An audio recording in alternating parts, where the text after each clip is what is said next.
Mbote na bino bonso bozali konda biso mokolo malelo tango ekoki RDC BM Opinion Télévision to s'abonner massivement. Lelo na yembe bino mwana mboka Pichungweni na yende to ko décortiquer actualité ya République démocratique du Congo to za la brancher to partager ba lien et surtout to s'abonner massivement. Mbote mwana mboka Pichungweni. Mbote mopanzi sango, mbote ba congolais nous avons occasion kolanda biso comme j'ai toujours dit en tout cas dans les soucis de vivre les années qui viennent avec beaucoup plus de responsabilités.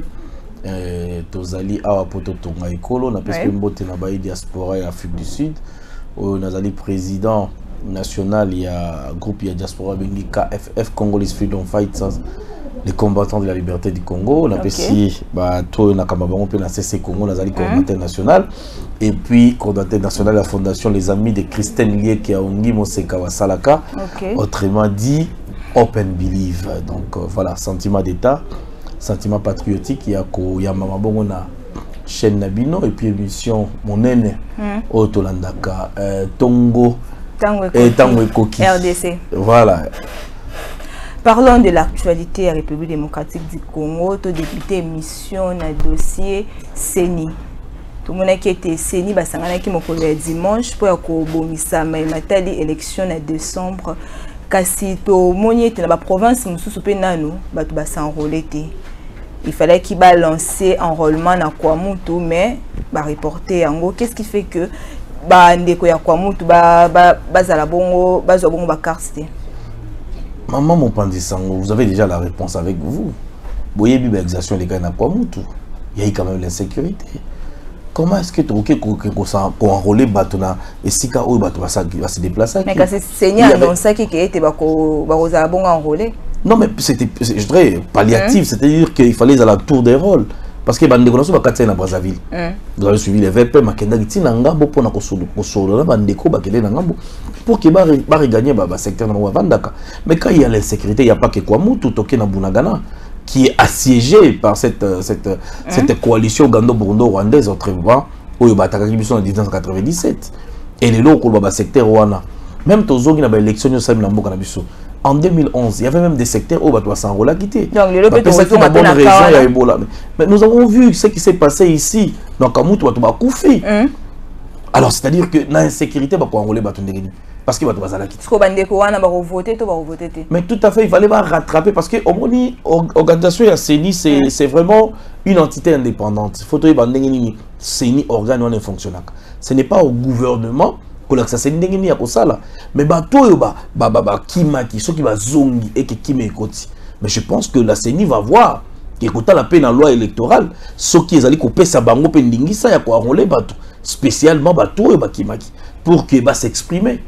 Il n'y a pas que ceux qui sont en fait à Kwamutu, parce que vous avez la dans Kwamutu, il y a un secteur Moussoupé, c'est quand même hallucinant.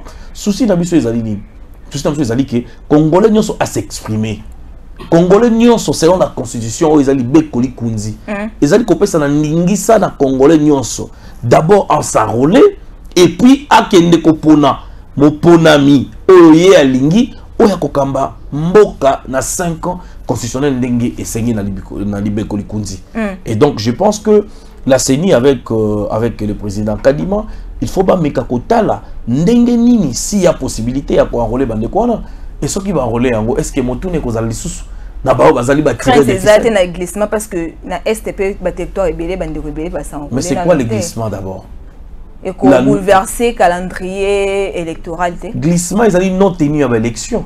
Mais on dit que les élections. Parce qu'il y a d'autres territoires, non, il faut parler d'exclusion. C'est-à-dire que Koloba Kebamusu va exclure Bango. Mais au cas où il y a enrôlement, et reçoit tant mon laïté que ben daté pour échanger. Non, mais basé au nombre de combien, il faut savoir na Kwamutu, sur sa superficie à Kwamutu, combien de personnes va se déplacer à qui. Il est facilement, je dirais, vérifiable.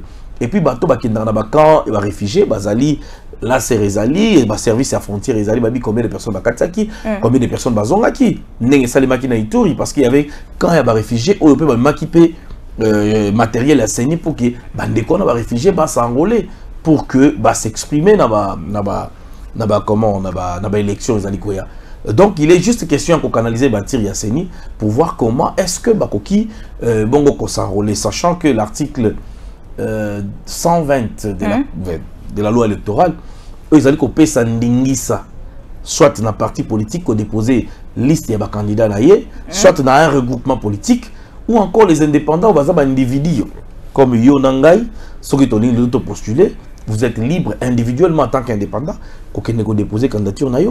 Et là, la loi électorale, elle est claire sur ces points-là. Et les lois, au Senga, na bandeko, les lois candidat, député national, provincial, présidence de la République, le rôle en donc, c'est-à-dire quoi? Et Sengito Bongisa, Mikanda ou Seni, a Sengeli Lango, surtout il y a Kelasi, Kobuka Lokutati. Koya na Mukanda ya Mabeti. Faut documenter. Voilà. Bamisous bazo kansalelo ozali suppléant. Kozala suppléant ya Pichute, ozali pe suppléant ya Madame Keita. C'est-à-dire que bako invalider toute une liste. Soit il y a parti dans le regroupement. Tout le monde était bâti 910 listes par parti politique. Oui, c'est tout à fait normal. Parce que oyebi Madame lelo oyo soki tok bako proclamer résultat de l'élection, ezali kaka par rapport au nombre d'enrôlés.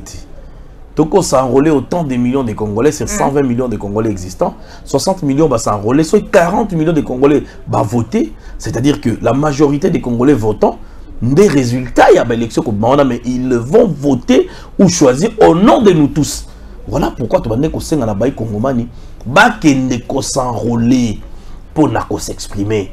Le fait à s'enrôler, le fait à s'exprimer, c'est-à-dire qu'il y a certaines personnes qui vont décider d'avenir Yamboka au détriment de Bazali. Il y a d'autres de la population qui a été s'enrôler aux 8 quarts ceux qui ont voté les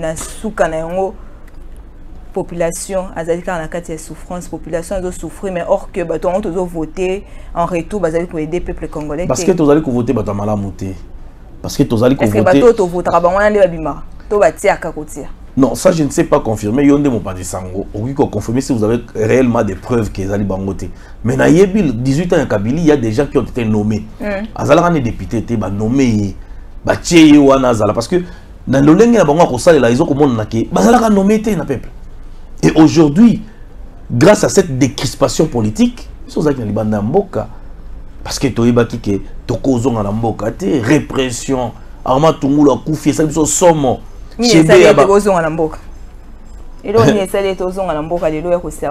Kasi liberté d'expression, les autres ont un plateau, tous ont le batté. Mais on a opposant hier à critiquer le président de la République à Bimne Peke. Tant que Kabila n'a pas salam. On a 3-4 émissions où l'équipe a critiqué Kabila, n'a pas critiqué Félix Tshisekedi. Soyons sérieux. Il y a certaines choses qui ne marchent pas. Je ne suis pas d'accord dans Makamounios. Je ne dis pas que le Congo est bondi. Je ne dis pas que le Congo est commis, ce n'est pas le paradis. Mais ce côté-là, en tout cas, il faut tomeka un peu konima na oyo bazali ko sala.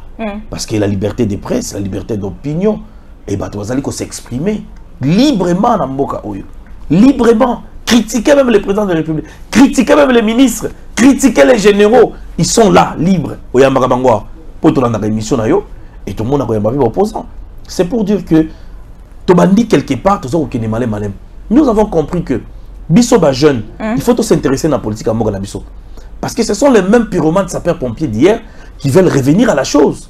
Et vous voyez aujourd'hui, formation à Bengi Union Sacrée. Nana Benga Kango, dans le Baka. L'union sacrée est commis lokola gâteau moroboé oyo ekoti eloko ya bololo nakati. Pourquoi? Parce que batu oyo bazalaka na FCC, les détracteurs d'hier, les pyromanes sapeurs-pompiers, batu ba imboka bakomi komona que navire est chaviré, ils veulent maintenant revenir à la chose dans l'union sacrée, c'est que nous acceptons pas étant tous dans l'union sacrée, mais il y a plusieurs médiocres qui doivent quand même répondre à leurs responsabilités. Bon, on a autant de comme on a bangoté basé belé. Autant de bateau baye na union sacrée. Bocha baye et belé, basale belé wana mende aye. Mais tu mets pas union sacrée aux opposants. Non, non, je vais parler de l'opposition. Moni, c'est quoi l'opposition? Peut-être en pogno, il y a injustice, il y a des autres, non, madame, il faut quand même rectifier ma élection 2023, bon adversaire. Non, c'est quoi d'abord un opposant? opposant ezali moto de ça là contrepoids il y a gouvernement parce que statut à opposition ils allaient reconnu constitutionnellement porte-parole à opposition azali les députés de l'opposition ba siégeaka na parlement bazwaka lo meya mon solo à l'état il y a peuple congolais locaux là-bas il y a majorité et ces opposants là autant que linga ndeko Matata Mponyo Matata Mponyo d'abord en tant qu'un acteur politique ya mboka na biso azalaki premier ministre na mboka oyo de 2008 à 2010. Tomituna Mituna, qu'est-ce que Matata Mponyo a fait de ces Congo pendant tous ces temps?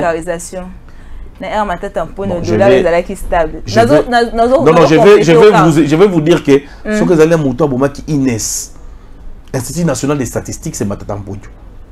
Et nous avons dit entre 2003 et 2010. Oyo 7 ans Matata Mponyo qui directeur ya BSECO. Oyo qui chargé il y a que gérer les financements, les fonds. Ils allaient qui allouer soit là-bas partenaires étatiques ou encore le gouvernement congolais pour la reconstruction de la RDC. Dites-moi où est-ce que le Congo a été reconstruit pendant tous ces temps? Parce que Makadam sur Basalango c'est à 25 ans. Est-ce que tu as 25 ans le taux coûte au délabrement total mais est-ce que les Congolais souffrent de l'amnésie politique, s'il faut dire, pour ne pas dire l'amnésie? C'est-à-dire que la maladie des pertes de souvenirs politiques. Les événements politiques. Et là, on doit réécrire l'histoire de ces pays. Ce sont les pyromanes sapeurs-pompiers. Ce sont des gens qui se sont enrichis.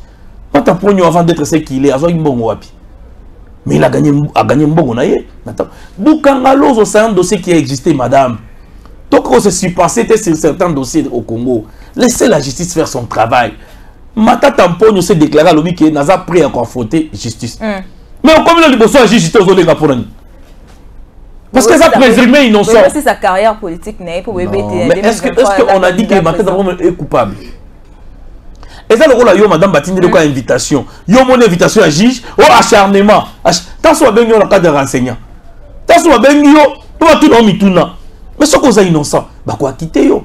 Ici, il n'est question, il y a constitution taillée sur mesure en 2006 que Matata Mponyo et ses pères bah au sala.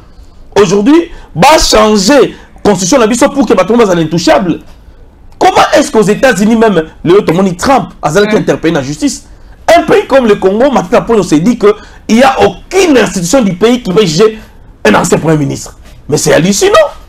Les places sont révolutionnaires politiques dans Boya. Et si vous allez plus loin pour voir que les Matata Mponyo et autres, je dirais, là, Baksana Mouzito. Mouzito Azalaki, chef de la délégation, il y a Palou Oekendaka na San City. Pour nous la fait constitution taille si mesiro, tu allez kobongisa lelo. Bango ba kende ko na bandima ki brassage mixage. Toye awa tolongo li brassage mixage. Bo c'est pas ligate. Hein? M23 réclamé bundi sa nyonga nyoso. Bazonga ba généraux soto boyang. Il faut ba kende Rolanda ba programme ya décentralisation, démobilisation et réinsertion sociale. Donc ça dit que programme wana bazonga Rolanda pour nini? Parce que ba zonga ba civil et tant que on a programme wana ba retourna yo adresse na bino zalaka wapi. Parce que Moutauti Rwanda, Moutauti Burundi, tant qu'on a un programme, batuni adresse adresse ni. Adresse exacte. Donc il faut continuer la guerre. Et une guerre par procuration. Comme je venais de le dire ici. Depuis 1997, la nation congolaise a encaissé une perte énorme en vies humaines. Les femmes violées, même les hommes ont été violés. Est-ce que bien? Il y a eu des gens enterrés vivants. Les enfants décapités en morceaux. Comme si on avait affaire à une vache dans l'abattoir. Namboko, tu vivre une tragédie. Tu vivre un génocide. Mais les lopes continuent. Mais attendez, madame, tu as le génocide, tu veux ton holocauste. Tu vas couper belé. Pour la richesse, tu as possédé dans le Bokanabiso. Convoitise de nos pays voisins. Et ils nous ont imposé cette guerre. Les Lo-Oyo, les infiltrés dans l'armée. Vous savez combien, Bakimi, combien on fait défection? Bosco Tagan dans la CPI, Kunda Batouara Kimi, Moutebousi général dissident. Ba péton na balata tangonan. Ba donc qui na Mouzito bazana pouvoir. Tant c'est la Kabila. Mais c'est vérifiable. C'est vérifiable, madame, ce que je vous dis. Les lois mécaniques à cette défection dans tout un arsenal. Nabi, quand on dit arsenal, c'est-à-dire que Mindu Kinyon Soya Mboka, qui nango na Elo Yazalaki, à qui qu'on a M23. C'est quand même très grave. Le Congo n'a pas perdu Rwanda. Sauf que tango bango bakendaki. Mata Tamponyo, Joseph Kabila, Muzitu, bakei na San City. Parce que vous allez vous rappeler que l'IDPS a non partant dans l'élection 2006. Hein? Oui. Et tant que l'article 217 de la Constitution qui dit que la République démocratique du Congo peut conclure des traités d'association et des communautés comportant un abandon partiel de sa souveraineté. Souveraineté n'a pas Balobi pour sauvegarder l'unité africaine. Et aujourd'hui, si on est dans des traités, ça banane. Nani a commis une bécoana. Vous voulez que monsieur Toya cause hors la loi? Nous allons tous respecter la Constitution. Mais tokenamo malem pour l'article oyo et ça quoi avantager peuple tout le monde là yango. Le toko brassete, toko mixete. Le M23 est contre. Na ebisu ya raison en avis civil parce que vous êtes des Congolais. Vous dites que ce n'est pas une agression, c'est une rébellion. On est bien d'accord. C'est une rébellion, bolanda programme. Non, c'est ça la revendication. Quelles sont les revendications? Bon, bien sûr, la grade, bon, bien sûr, la banque. Comment est-ce que bon, soit la rebelle ou ça la banque? Mais surtout, ça va quand on a Kabila. Akufi a na Rwanda. Comment ça? Est-ce que vous comprenez ça? Est-ce que ce pays c'était une nation ou quoi?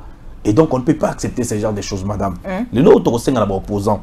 Ce qui est totalement opposition à Mbokanabiso.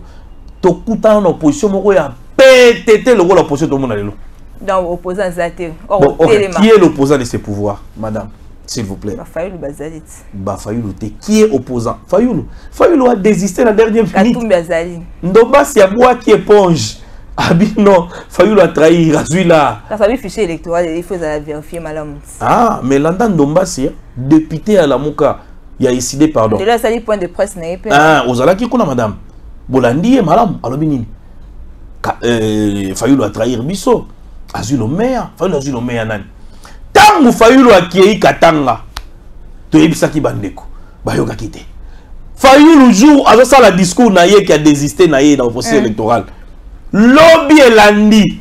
Olanda qui Olivier Kamita qui est ensemble, lobby ni. Bisso to ko aligné à tous les niveaux. Mais c'est clair. Est-ce qu'il faut encore se poser des questions?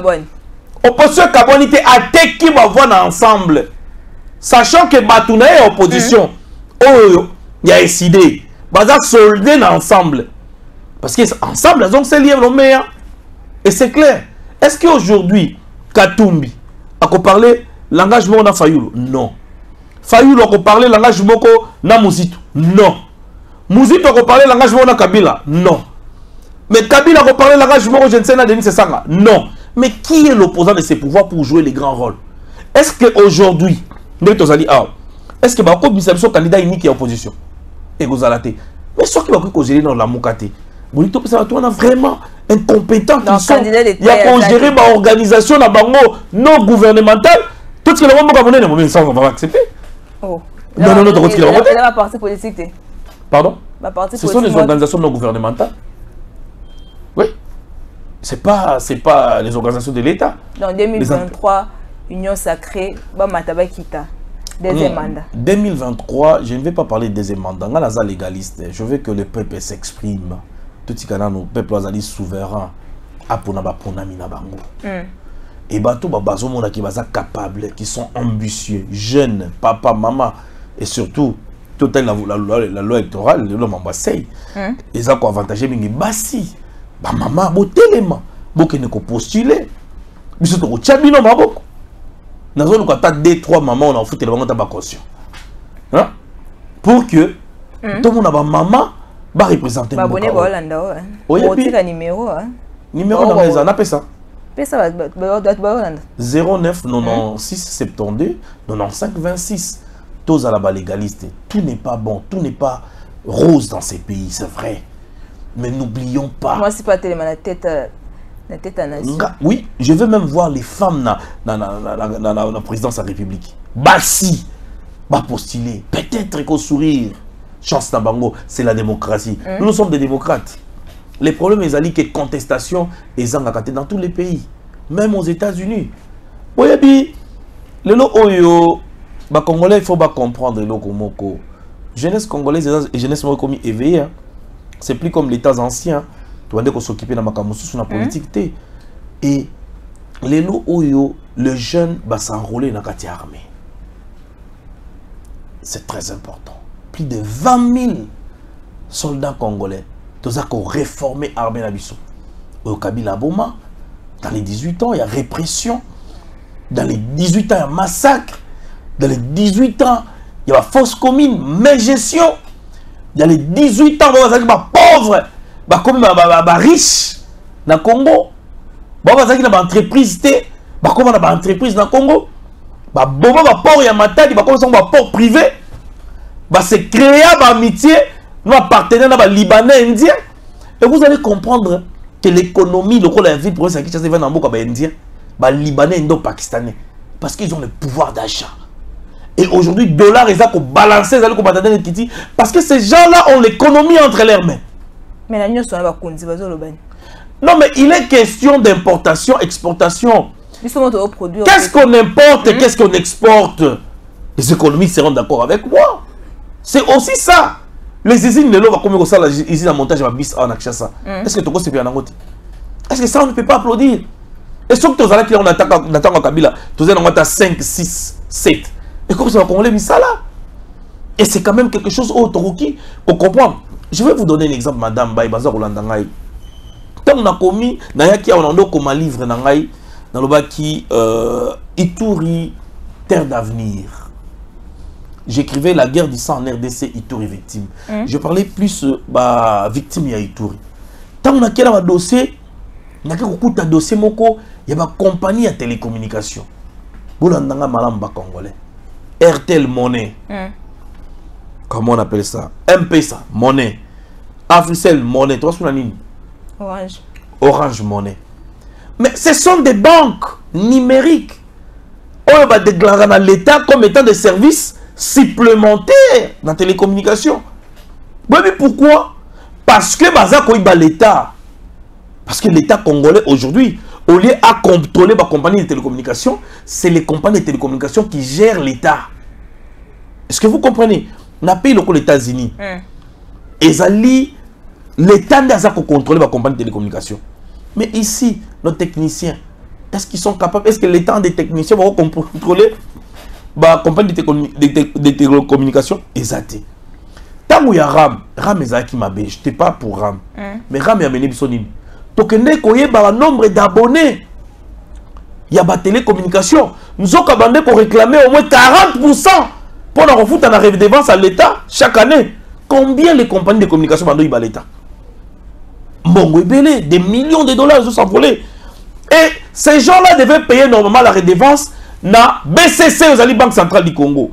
Mais ils sont venus, au lieu de la banque, qui est le service additionnel alors que ce sont des banques numériques. Est-ce que vous comprenez? Puis bateau, ça va recherche scientifique numérique dans le Congo pour qu'il va détecter le vol qui se passe dans le cannabis. Vous comprenez? Et l'icône dans le sous. Maman, c'est hallucinant de voir que Bakonzi, Bazako Fungola, pour comprendre que nous devons contrôler ces gens. Comment est-ce qu'un gouvernement est responsable pour traquer le numéro et à Moutifoua, c'est accès à la compagnie de télécommunications? Alors que le gouvernement, il fallait avoir des techniciens, on va avoir accès direct dans le serveur pour traquer le numéro. Comment se fait-il que Baïbi au téléphone? Rameza wapi. Gouvernement Zawap.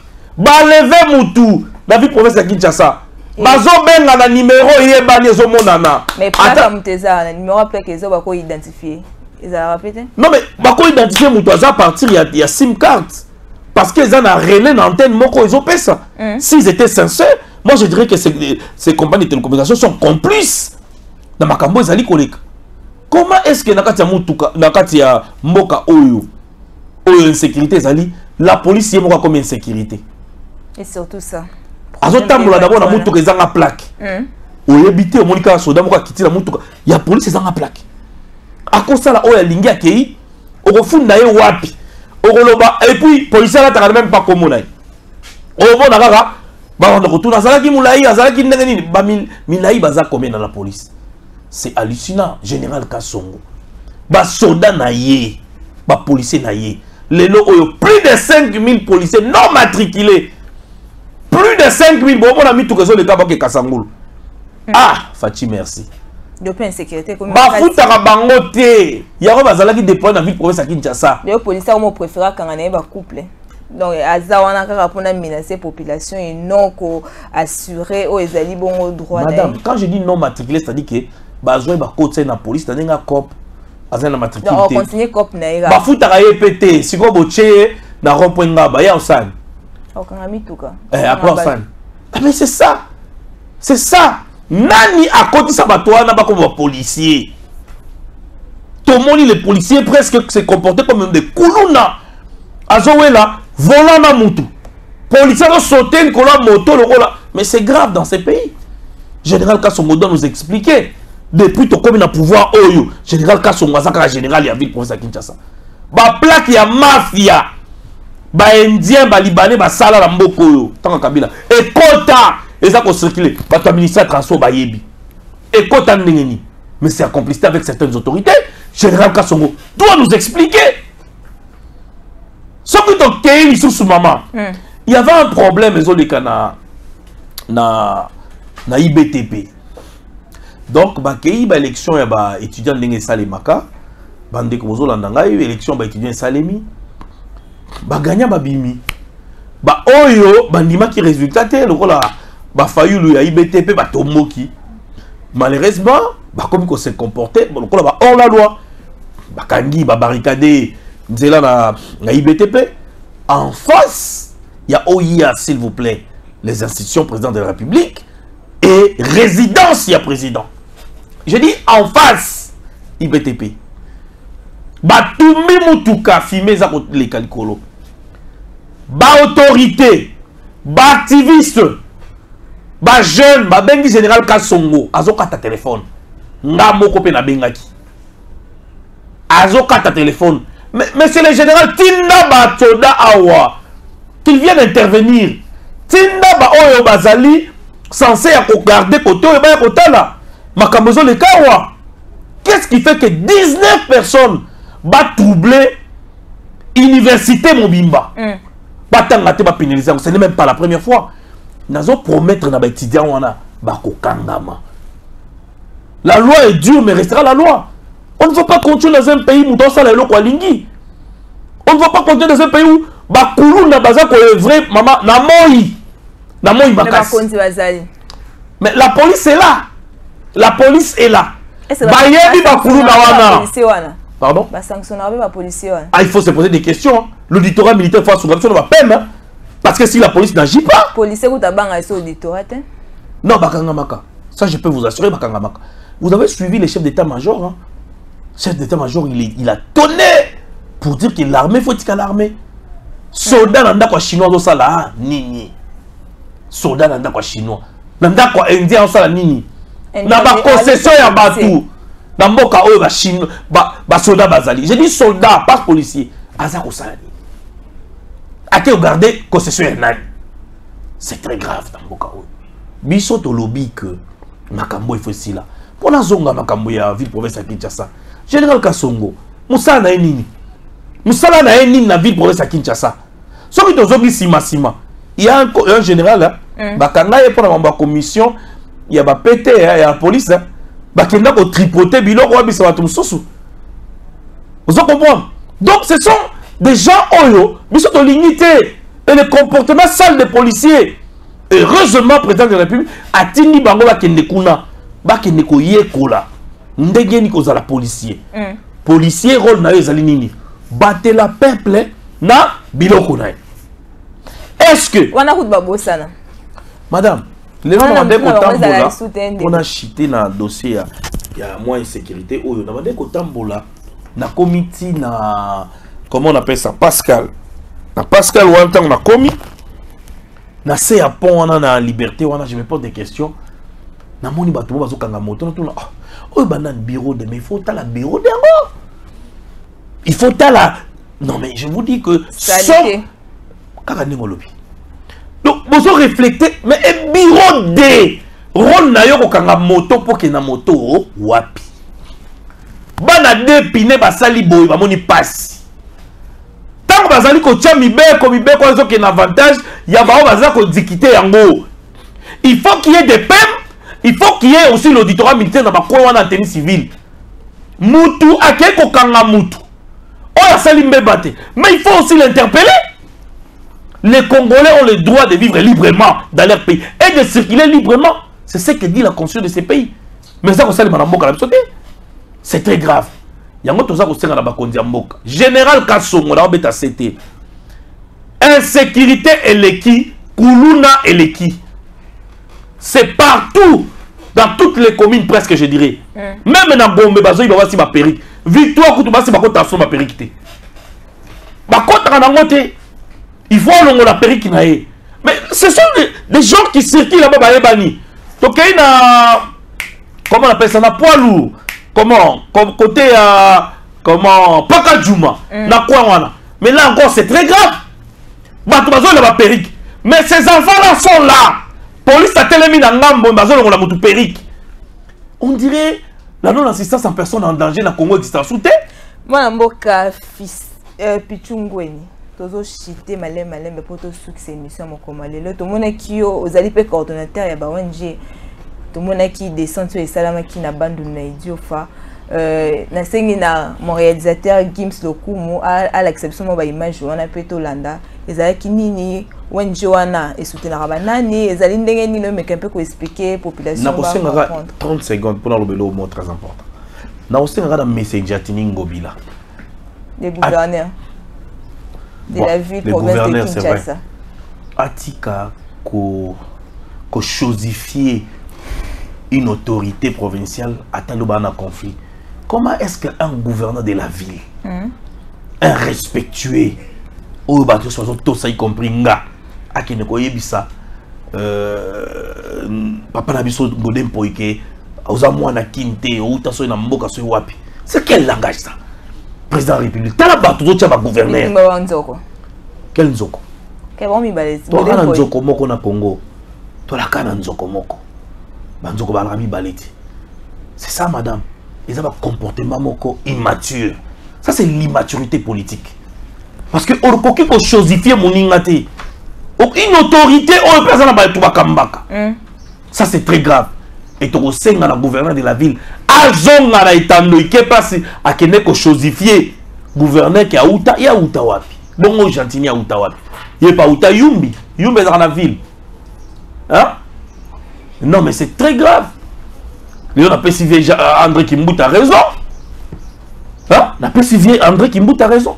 Il y a le bac André Kimbout a dit qu'il y a 64 millions. Si l'on se le met à souté. Et qu'il y a une dette publique. Fatigue à distraction. Azali d'abord président d'un parti politique, ACP. Et il faut vraiment attirer là au-dessus de la mêlée. Qui a se rabattre dans le niveau de la mission que dans moi c'est la mission moquée. Tu as chité dans le dossier, l'ONG. Bon, l'ONGD, Ndenge Bolandiwana, c'est une association de femmes. Et donc, dans la coordonnatrice provinciale, Madame Céline Lindian, ouais, ça là qui tournait mon nez dans Grand Bandoudou, je dirais, la province Yakwilu, territoire d'Idiofa, où il y a Kende Koutanaba Maman, Koutanaba élève. Il a sensibilisé contre le tribalisme et le népotisme en mettant de côté tout ce qui nous a vilé une devise. Et nous avons une image de l'Ekawana, une école, une bana, une maman, et voilà, c'était vraiment très rose et message clé à qui Batouba s'est enrôlé et les soutiens au chef de l'État, Antoine Félix Tshisekedi Tshilombo, pour sa réélection. Ça, c'est dans le cadre social, mais tout ça, motivé politiquement. Même les associations, ça là. Donc, tout le monde a bilili, ceux qui sont allés prêts, la permission, bien sûr.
empêché cause d'une maladie. C'est avec enthousiasme et optimisme que nous vous souhaitons cordial bienvenue entre nous. Maman, avec vos collaborateurs, nous vous sommes très reconnaissants de cette chose épatée que vous avez fait pour l'avenir de nos enfants. Que Dieu vous bénisse et vous conduit pas à pas sur son chemin de paix et la paix du quotidien. Merci.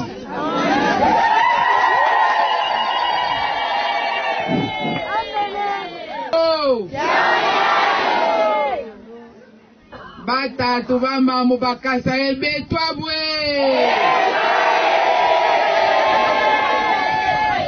Ama mwere bien. Atar mwere besie. Bana ya classe. Bonjour. Ça c'est bien.